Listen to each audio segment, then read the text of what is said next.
Welcome to Samba Samba. Enjoy the video. In this video, I will explain how to play Diablo 4 on Mac M1. While Apple's M1 chips are quite powerful, Diablo 4 does not have a native Mac OS version.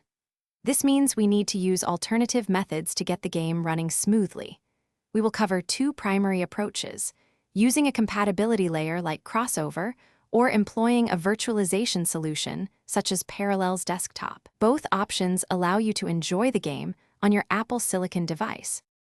Our first method involves using Crossover, a compatibility layer that enables Windows applications to run directly on your Mac.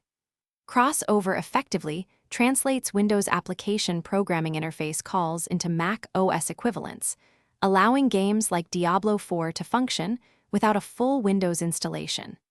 Many users report excellent performance, sometimes achieving frame rates close to native Windows. You will first install Battle.net through Crossover, and then download Diablo 4 from there.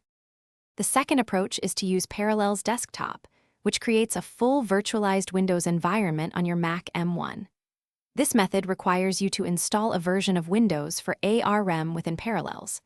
While it uses more system resources than Crossover, it offers a complete Windows experience. Once Windows is set up, you can install the Battle.net launcher and then Diablo 4, just as you would on a standard personal computer. To optimize your Diablo 4 experience, regardless of the method chosen, always close unnecessary background applications. This frees up valuable system resources for the game. Adjusting in-game graphics settings, such as resolution and texture quality, can significantly improve frame rates. Also, ensure both your Mac OS and the compatibility or virtualization software are kept up to date for the best compatibility and performance. For longer gaming sessions, an external cooling pad can help maintain optimal temperatures. Thanks for watching. Consider subscribing if we helped you.